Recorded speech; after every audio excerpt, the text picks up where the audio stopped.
এই মুহূর্তে যে চাঞ্চল্যকর খবরের দিকে নজর রাখবো, চুন শহরের স্কুল সংলগ্ন এলাকা থেকে 25টি বোমা উদ্ধার। সালার থানার পুলিশের তৎপরতায় বড়সড় বিপদ থেকে রক্ষা পেল কচিকাঁচারা। মুর্শিদাবাদ জেলার সালার থানার চুন শহর গ্রামের বাগাড়িপাড়া প্রাইমারি স্কুলের অদূরে 25টি তাজা বোমা উদ্ধারের ঘটনায় ব্যাপক চাঞ্চল্য ছড়িয়েছে এলাকা জুড়ে। মঙ্গলবার সকাল আনুমানিক 11টা নাগাদ গোপন সূত্রে খবর পেয়ে দ্রুত ঘটনাস্থলে পৌঁছে বড়সড় সাফল্য পেল সালার থানার পুলিশ। পুলিশের তৎপরতায় এদিন এক ভয়াবহ দুর্ঘটনার হাত থেকে রক্ষা পেল স্কুল পড়ুয়া, কচিকাঁচারা ও সাধারণ মানুষ। স্থানীয় সূত্রে জানা যায়, যে জায়গা থেকে বোমাগুলি উদ্ধার হয়েছে সেখান দিয়ে প্রতিদিন অসংখ্য ছোট ছোট পড়ুয়া বাগাড়িপাড়া প্রাইমারি স্কুলে যাতায়াত করে। যদিও বর্তমানে গরমের ছুটির কারণে স্কুল বন্ধ রয়েছে, তবুও এলাকাবাসীর দাবি স্কুল খোলা থাকলে যে কোনো মুহূর্তে বড়সড় দুর্ঘটনা ঘটে যেতে পারত। তাই সময় মতো সালার থানার পুলিশের তৎপরতায় অনেক বড় বিপদ এড়ানো সম্ভব হয়েছে বলেই মনে করছেন স্থানীয় বাসিন্দারা। খবর পেয়ে দ্রুত এলাকায় পৌঁছে গোটা এলাকা ঘিরে ফেলে সালার থানার পুলিশ। ঘটনাস্থলে উপস্থিত হন সালার থানার ওসি ও ভরতপুরের এসডিপিও। এলাকায় নিরাপত্তা জোরদার করা হয় এবং সাধারণ মানুষকে ঘটনাস্থলের কাছাকাছি যেতে নিষেধ করা হয়। সালার থানার পুলিশের তৎপরতা ও সাহসিকতার প্রশংসায় পঞ্চমুখ এলাকাবাসী। স্থানীয়দের কথায়, সঠিক সময়ে পুলিশ ব্যবস্থা না নিলে আজ বড় বিপদ হয়ে যেতে পারত। ছোট ছোট বাচ্চাদের জীবন ঝুঁকির মুখে পড়ত। পুলিশের দ্রুত পদক্ষেপে আতঙ্কিত এলাকাবাসী অনেকটাই স্বস্তি পেয়েছেন। পরবর্তীতে বোমাগুলি নিষ্ক্রিয় করার জন্য খবর দেওয়া হয় মুর্শিদাবাদ বোম ডিসপোজাল স্কোয়াডকে। কে বা কারা স্কুল সংলগ্ন এলাকায় এতগুলি তাজা বোমা মজুত করে রেখেছিল এবং এর পেছনে কোনো নাশকতার ছক ছিল কিনা তা খতিয়ে দেখতে তদন্ত শুরু করেছে সালার থানার পুলিশ। পুরো ঘটনাকে কেন্দ্র করে এলাকায় আতঙ্ক ছড়ালেও সালার থানার পুলিশের সক্রিয় ভূমিকা ও দ্রুত পদক্ষেপে বড়সড় বিপদ এড়ানো গিয়েছে বলে মত স্থানীয়দের। ঘটনায় স্থানীয়রা ও ভরতপুরের এসডিপিও কি জানালেন? আতঙ্কের মধ্যেই ছিলাম। স্কুলে সব ছেলেরা পড়াশোনা করে, এটা রাখা তো উচিত হয়নি। সালার থানার পুলিশরা খুবই ভালো কাজ করেছে, যাতে স্কুলের ছেলেদের যান বাঁচিয়েছে। হ্যাঁ, বড় দুর্ঘটনা ঘটতে পারতো, হয়তো কারো জানও যেতে পারতো।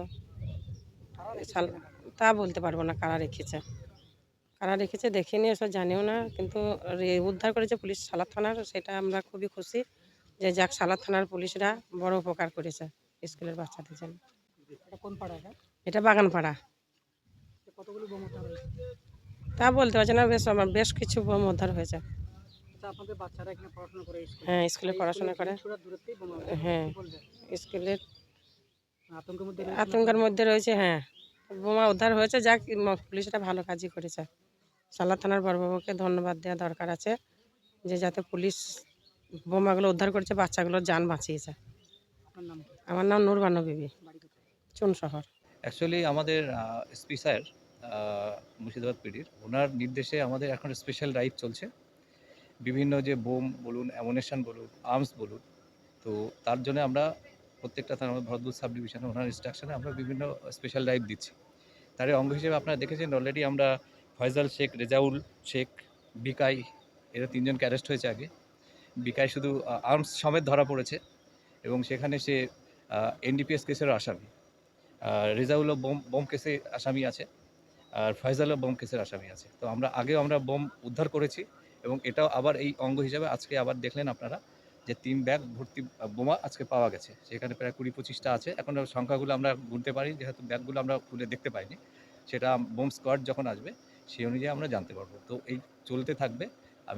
আমরা এই যে আমাদের যে অভিযান, সেটা আরও চলতে থাকবে এবং আশা করছি আরও আমরা এই সমস্ত কেসে যারা জড়িত আছে তাদেরকে আমরা আইনের দোরগোড়ায় নিয়ে আসবো। স্থানীয়দের দাবি, এখানে একটা বড় দুর্ঘটনা ঘটতে পারতো, এই রাস্তা দিয়ে বাচ্চারা স্কুলে যাওয়া আসা করে। স্থানীয়রা আতঙ্কের মধ্যে রয়েছেন, কি বলবেন? না, এ ব্যাপারে আমি স্থানীয়দের এটা বলবো, আতঙ্ক হওয়ার কোনো কারণ নেই। আমরা কিছুদিন আগে ওই জায়গাটার নাম কি ছিল জানো আমাদের? না, ওই আগের দিন খাড়েরাতে আমরা গেছি, সেখানে মানুষজনকে বলেছি আমরা মানুষজনের পাশে, একদম প্রশাসন সবসময় আছে। তারা যদি এইরকম ধরনের কোনো বোমের কোনো খবর পায় বা এই সমস্ত বোম সংক্রান্ত যারা অপরাধী আছে, যারা বোম বানাচ্ছে, তাদের যদি খবর পায়, আমরা আমাদের ফোন নাম্বার দিয়ে যাবো। ওসির ফোন নাম্বার, আমার ফোন নাম্বার, আমি এসডিপিও ভরতপুর এবং সিআই যে আছে তাদের ফোন নাম্বার দিয়ে দেবো। আমাদেরকে ডাইরেক্টলি আমাদের ফোন করলে আমরা এসে এই ব্যাপারে একদম প্রপার ব্যবস্থা নেব। ভয় পাওয়ার কোনো কারণ নেই। আমরা একদম প্রশাসন সবার পাশে আছে। এই সমস্ত দুষ্কৃতী যারা এতদিন ধরে এলাকায় দুষ্কর্ম করে যাচ্ছিল তাদের দিন শেষ। এখন আইনের শাসন প্রতিষ্ঠা হবে। তার মানে পুলিশ প্রশাসন গুরুত্ব সহকারে দেখছে। একদম। সেটা দেখতেই পাচ্ছেন আপনারা, বিভিন্ন অ্যারেস্ট হচ্ছে।